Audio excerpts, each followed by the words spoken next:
Bago natin simulan ang kwentong ito, shoutout ko muna yung mga bagong warrior members ko na sina Leandro Ali Nanlabi, Jericho Sanchez, Romeo Bennett Bendanillo, Desiree Calumba, Carlo Bacaro, CC2CC, Sabrine Concepcion, Ian Morales, Jute Samur, at sa mga nag-renew ng badge na sina Hi, I'm Mandy, King Ada, Bathala Adventure, subscribe kayo dyan, Elizabeth Luigo, Admin Rio Lixius, Marinela Sabay, Zaiki Batang Samar, at kay Congeniality Queen.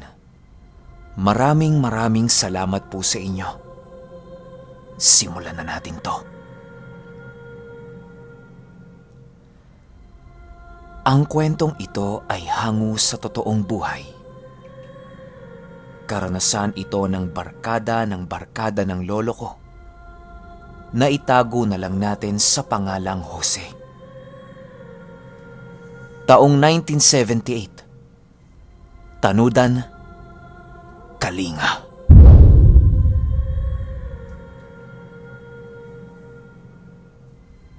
Itong mga panahong ito, kasalukuyang tagabili ng mga paninda itong si Jose. Meron kasi silang tindahan noong mga panahong ito at siya lang ang nauutusan sa kanila sa kadahilanang siya lang ang marunong gumamit ng kalabaw na merong kangga. Ang kangga ay sakayang gawa sa kahoy na inilalagay sa kalabaw. Di naman nagrereklamo itong si Jose sa kanyang ina kasi kumikita din naman siya dito kahit papano. Sumasabay kasi sa kanya ang ibang taga roon sa kanila upang magpabili na rin. Malayo din ang binibilhan nitong si Jose na inaabot siya ng gabi bago makauwi sa kanila. Siyempre, hindi papayag itong si Jose na walang kapalit ang pag-utos ng mga kabaryo niya sa kanya. Isang araw, nagpaalam itong si Jose sa kanyang ama na tutungo na ito sa bayan upang bumili ng kanilang mga pangangailangan. Kinondisyon na niya ang kanyang 2 kalabaw upang maging maayos ang kanyang paglalakbay. Tay, alis na po ako maya-maya ah. Baka may nakalimutan kayo ah. Pagpapaalala ni Jose habang nagpapakain sa kanyang mga kalabaw. Ay, wala naman Joselito. O siya, agahan mo pa ah, at nang umaga ka rin makauwi. Wika ng ama niya. Matapos magpainom ni Jose ng kanyang mga kalabaw, ay tinahak na nga niya ang daan papunta ng bayan. Hindi pa sementado ang lugar nila noong mga panahong ito at balot na balot talaga sila ng kagubatan. Wala namang problema ang paglalakbay ng mag-isa nitong si Jose dahil nga sa sanay na ito. Kahit minsan nakakaengkwentro siya ng ibang mga nilalang, ay hindi pa rin ito nagiging sanhi upang matinag at matakot siya sa kanyang ginagawa. Bago ito tuluyang umalis sa baryo nila, ay naglibot muna ito na nagbabakasakaling merong magpapasabay pa sa kanya. Karagdagang kita din naman kasi sa kanya kapag nagkataong marami ang magpapasabay. Nakapagpasabay siya ng 4 na piraso ng bibilhin. Mabuti na yon kaysa sa wala. Habang naglalakbay itong si Jose kasama ng mga kalabaw, ay nililibang nito ang kanyang sarili sa pamamagitan ng pagsisipol. Lahat kasi ng nakikita niya roon ay mga puno at mga ibon lamang. Minsan nakakakita rin siya ng ahas sa daan na tumatawid. Pero hindi niya na yon pinapakialaman. 3 oras ang lumipas. Nakarating na nga itong si Jose sa bayan. Napakarami ng tao nung mga oras na yon na namimili rin kagaya niya. Araw kasi yon ng Sabado, kaya saudan talaga. Ang saudan ay ang tawag sa amin ng pagbebenta ng mga gulay at prutas ng maramihan. Kadalasang saudan sa amin, ngayon ay wala nang pinipiling araw. Palaging may saudan dito sa amin sa tuwing sasapit ang 4:00 ng hapon. Naghahanap na nga itong si Jose ng mga bilihing inutos sa kanya. Halos malibot na niya ang buong bayan kakahanap sa mga ito. Yun lang din kasi ang nagpapatagal sa kanya sa pamimili. Kung di nyo kasi na itatanong, napakahirap humanap ng mga paninda ng mga oras na yun dahil dapat mong piliin ang mga panindang hindi pa masisira. Kung sa tingin mo sa isang tindahan ay masisira na ang mga paninda nito, ay hahanap ka na naman ulit ng panibagong tindahan na merong mga panindang hinahanap mo. Paulit-ulit ang prosesong yon hanggang sa makapili ka ng mga maayos na gulay at prutas. Ang napakadali niyang nabili nung mga oras na yon ay yung tuyo. Kung pakas ang tuyo ay hindi na mag-aabalang maglibot itong si Jose sa bayang yon. Dahil lahat na ata ng pamilihan doon ay merong pakas na tuyo. Sumapit ang 4:00 ng hapon. Natapos niya ang lahat ng ipinag-uutos sa kanya. Kaya lang naman siya naabutan ng ganong katagal dahil sa kumain pa ito tapos syempre, naubos ang kanyang oras sa pag-iikot doon. Yung kalabaw niya, halos mamatay na dahil sa yon ang lumalakad para sa kanya. Dahan-dahan na nitong tinatahak ang daan pauwi ng masaya. Tuwang-tuwa itong si Jose dahil sa nakabili ito ng kamisetang matagal na niyang pinag-ipunan. Pagkabili niya nito ay agad niya itong sinuot upang ipagmalaki sa tatay niya pagka-uwi niya sa kanila. Ilang oras na paglalakbay nitong si Jose ay nadapo ito sa isang sementeryo malapit sa kanila. Alam niyo bang, si Jose lang ang may lakas ng loob na pumasok sa kanilang lugar na wala ng liwanag ng araw. Ang ibang pumapasok dito ay umaatras dahil sa takot sa mga taga-bukid o mga rebelde. Pakanta-kanta pa itong si Jose habang nakaalalay ito sa mga kalabaw niya. Hanggang sa biglang umangaw ang kanyang kalabaw sa hindi malamang dahilan. Napatigil itong si Jose sa kanyang pagkakanta dahil sa hindi ordinaryo ang pag-ungaw ng kalabaw habang naglalakad ito kasama ng kanyang amo. Maaaring may nakita itong kakaiba na naging sanhi ng pagkatakot nito. Lumingon-lingon sa paligid itong si Jose. Maling-mali pala ang kanyang piniling hinintuan dahil sa gitna mismo siya ng sementeryo huminto.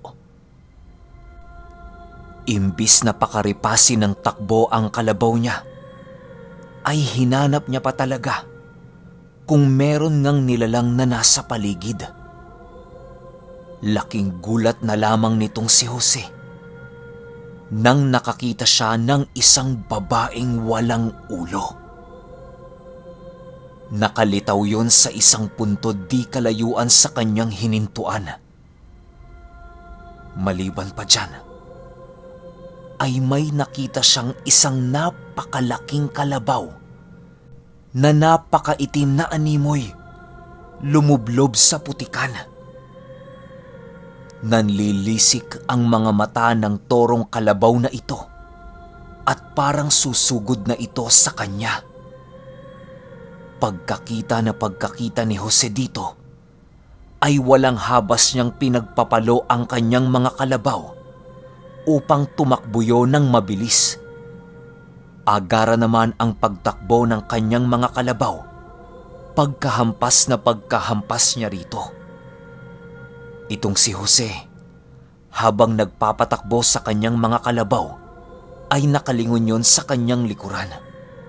Kitang-kita niya ang paggapang ng babaeng yon, na kahit wala itong ulo, ay tila ba nakikita pa rin siya nito. Nasa likod lang nito ang torong kalabaw na humahabol na rin sa kanya. Nagsisisigaw na itong si Jose dahil sa takot na kanyang nadarama. Unang beses niya palang nakakita ng mga ganon sa buong buhay niya. Halos kapag nagkukwento sa kanya ng kababalaghan, ay tinatawanan niya lang ito. Hindi talaga siya naniniwala sa mga ganong uri ng nilalang. Kaya lubos na lamang ang takot na kanyang nadarama nang nakasagupa niya ang mga ganong klase ng nilalang. Napakabilis ng torong kalabaw na yon at maaabutan na talaga ang kangga nitong si Jose. Tumutusok na ang sungay ng kalabaw na yon sa kahoy ng kangga niya. Hanggang sa dumating ang oras na ibinuka ng kalabaw ang kanyang mga bibig. Unti-unting ngumanga ang kalabaw na yon. Doon din mismo nakita ni Jose ang ulo ng babaeng humahabol sa kanya. Grabe ng pagsisigaw ang ginagawa nito na halos mapaos na siya. Di talaga siya tinatantana ng mga yon hanggang sa makarating siya sa kanilang baryo. Paglapit na paglapit ng kalabaw nitong si Jose sa arko ng baryo nila, ay tumigil na sa paghabol ang dalawang nilalang na yon. Yung ibang pinamili ni Jose ay nalaglag dahil sa bilis ng kanyang pagpapatakbo. Pero hindi niya yun pinoproblema dahil sa mas natutuwa siya dahil kahit papaano ay buhay pa rin siya nung mga oras na yon. Habang naglalakad itong si Jose patungo sa kanilang tahanan, ay meron na namang nangyaring kakaiba sa kanya. Sa bawat hakbang ng mga paa nitong si Jose, ay merong sumasabay na anino at kumpas ng mga pakpak. Alertong-alerto nun si Jose at bigla na naman niyang inilibot ang kanyang paningin sa paligid. Tahimik lang ito habang daladala niya ang kanyang mga pinamili. Tulong! Pakiusap, tulungan niyo ako! Wika ni Jose ng pabulong habang maiyak-iyak pa. Matapos yan ay humakbang pa rin siya ng humakbang. Pero ramdam na ramdam talaga niyang merong nakasunod sa kanya na isang nilalang. Alam niyang nasa ere yun pero iniiwasan niya lang itong tingnan. Baka kasi pag tiningnan niya yon ay matigal po siya ng nilalang na ito. Isa pang hakbang ang kanyang ginawa at kumaripas na siya ng takbo. Binitawan niya ang kanyang mga daladala at wala na siyang pakialam pa sa mga yon. Ang nais niya ay makaligtas sa nilalang na nasa itaas niya at kasabay ng pagtakbo nitong si Jose ay ang pag-angil ng aswang sa ere. Nay! Nay! Sigaw ni Jose habang papalapit na sa kanilang bahay. Agad namang binuksan ito ng kanyang ama upang makita kung bakit nagsisisigaw itong anak niya. Pagkita ng ama niya sa humahabol dito kay Jose, ay agad yung kumuha ng kawayan at sumugod papalapit dito. Sumisigaw pa yon habang tumatakbo.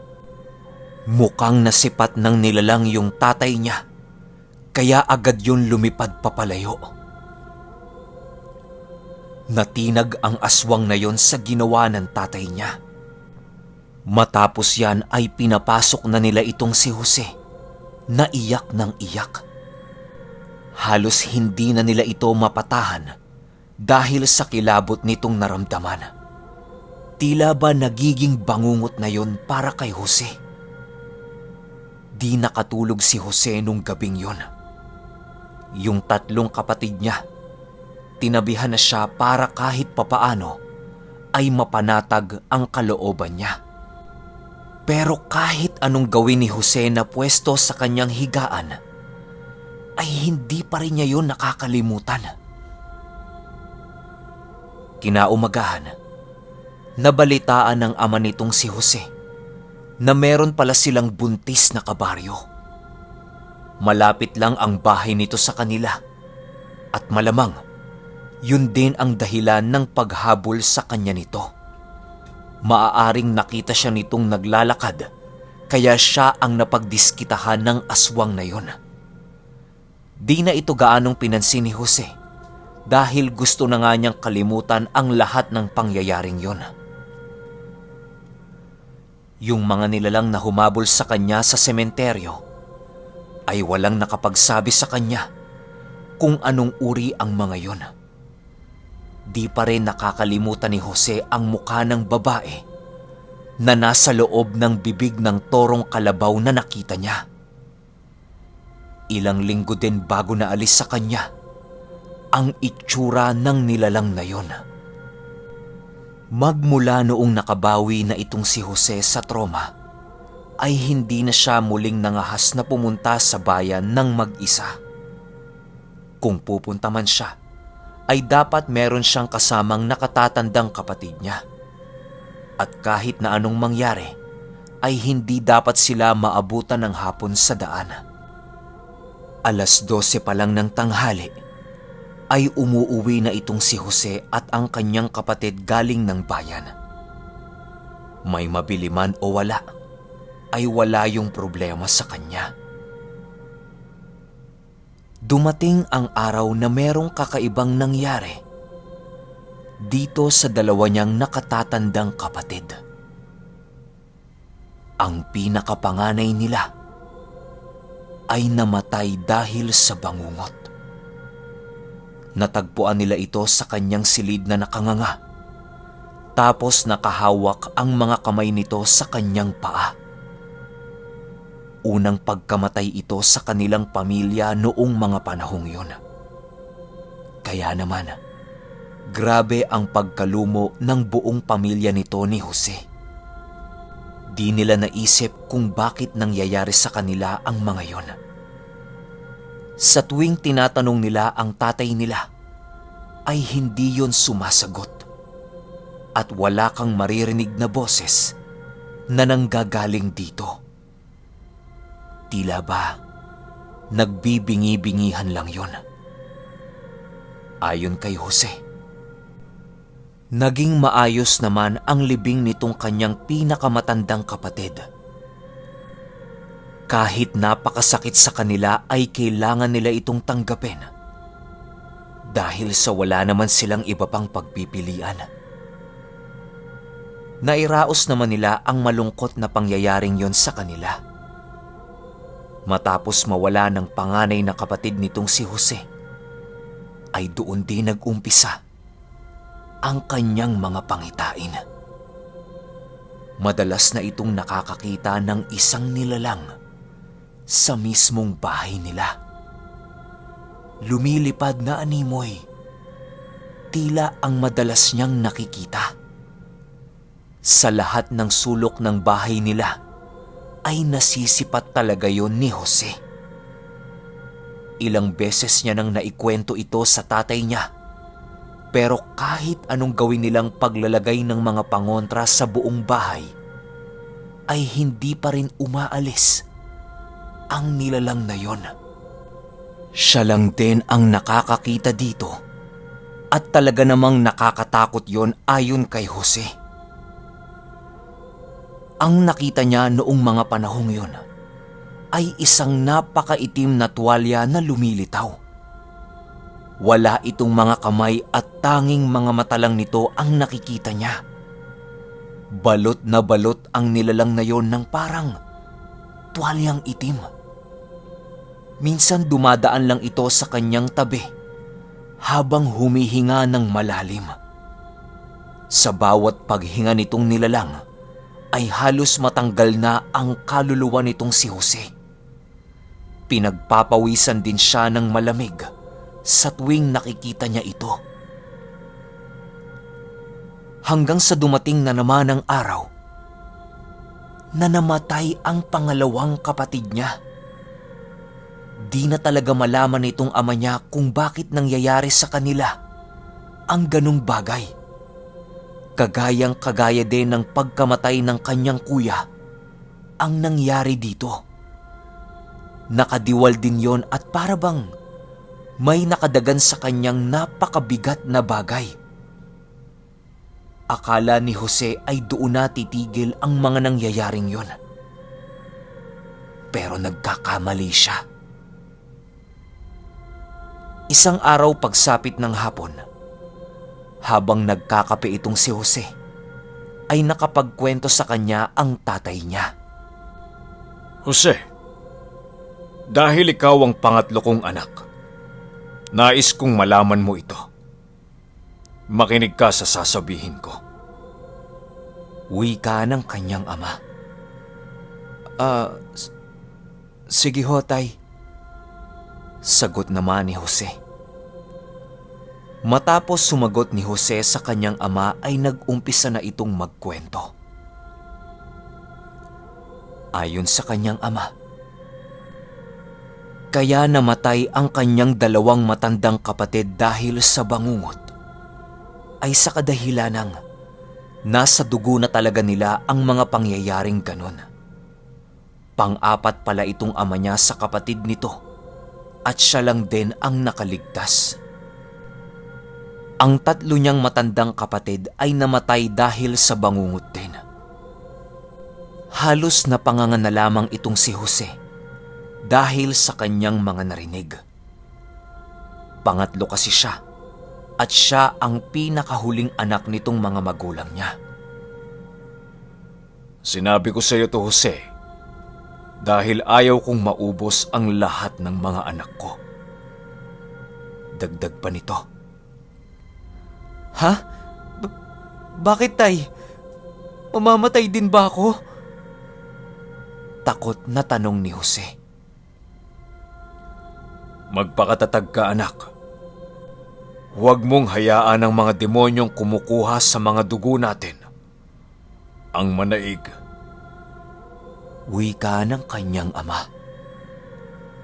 Ang ginawa ni Jose noong mga panahong yon ay nagpakonsulta na siya sa isang manggagamot dahil hindi na niya kaya ang kanyang mga nakikita. Mas mabuti nang alam niya ang nilalang na yon kesa mamatay siyang hindi niya ito nakikilala. Pagpunta niya sa lugar ng manggagamot ay nagpatawas ito. Matapos ang tawas, ay laking gulat na lamang ni Jose nang tumawa ang manggagamot.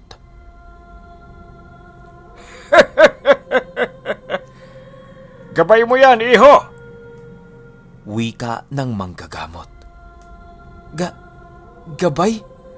Yung malademonyo, gabay ko ho yun? Tanong nito. Oh!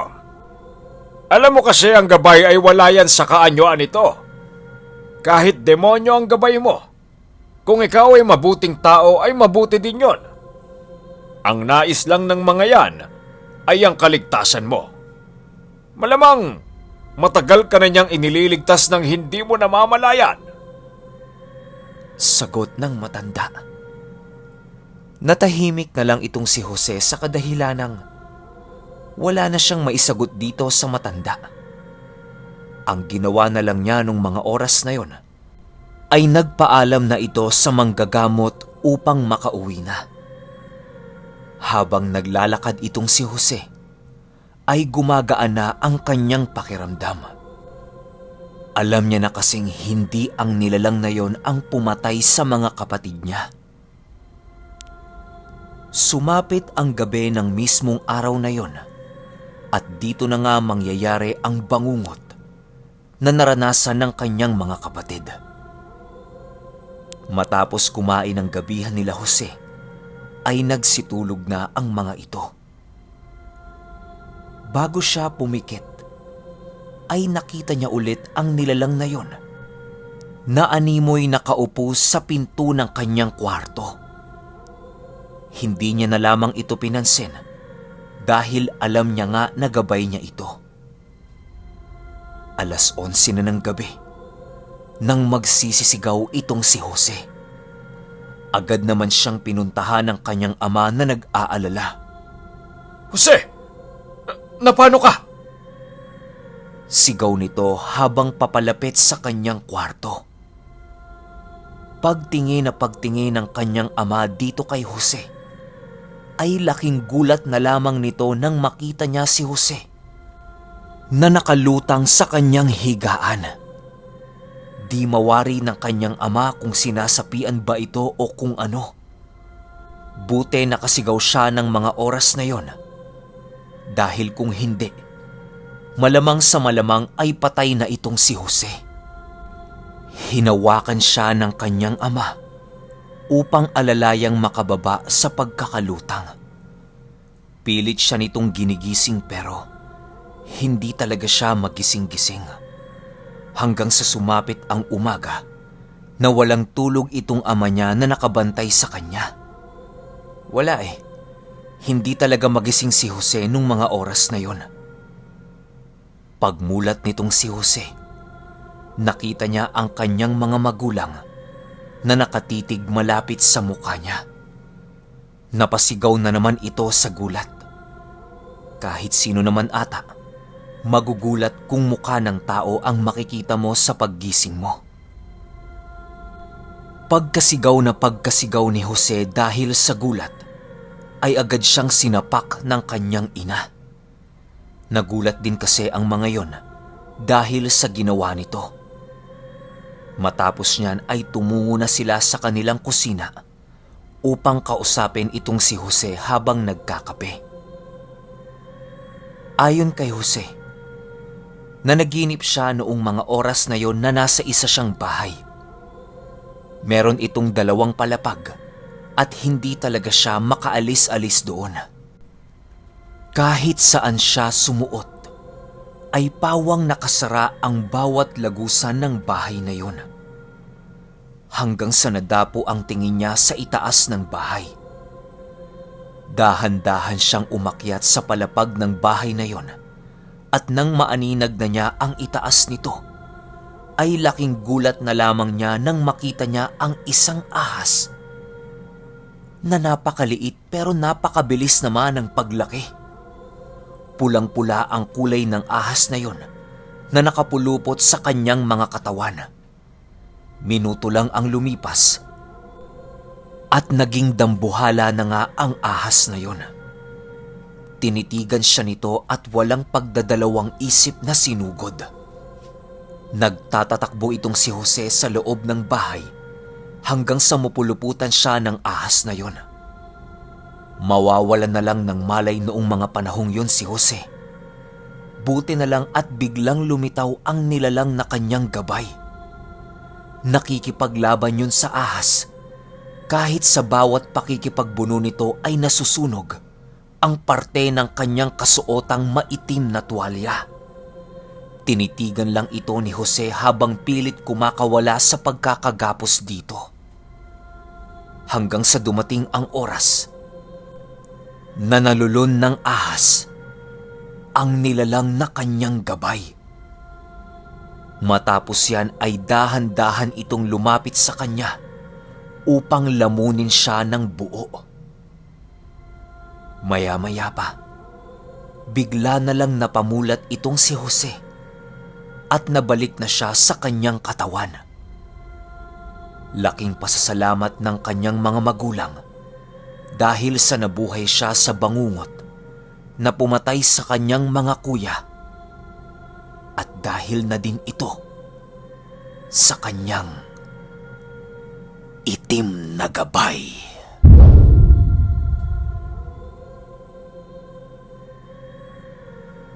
Okay, opinyon ko sa kwento.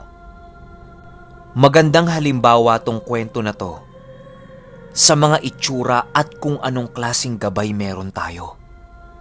Oh, nandun na tayo sa punto na minsan nakakatakot talaga yung itsura ng mga gabay.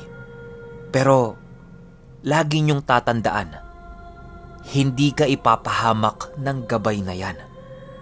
Pero meron pa ring exemption. Tulad na lang ng mga prinsipe o mga haring engkanto. Yang mga yan, gagawin talaga ang lahat para makuha ka. Pero syempre, nasa sayo naman yun kung sasama ka sa kanila o hindi. Dagdag ko lang din, yung mga diwatang gabay. Iba dyan mahilig talagang kumuha ng kanilang binabantayan. Pero kapag nasa tamang edad ka na, pero kapag bata ka pa lang, o sanggol ka hanggang siguro mga edad 12, ipagtatanggol ka pa niyang gabay mo. Pero kapag nasa wastong edad ka na, gagawa na yan ng paraan para kunin ka. Ito naman opinyon ko lang. Kung kayo ay may komento o opinyon sa kwentong ito, i-comment nyo lang sa baba. Yun lang, hanggang sa susunod na kwento. Salamat.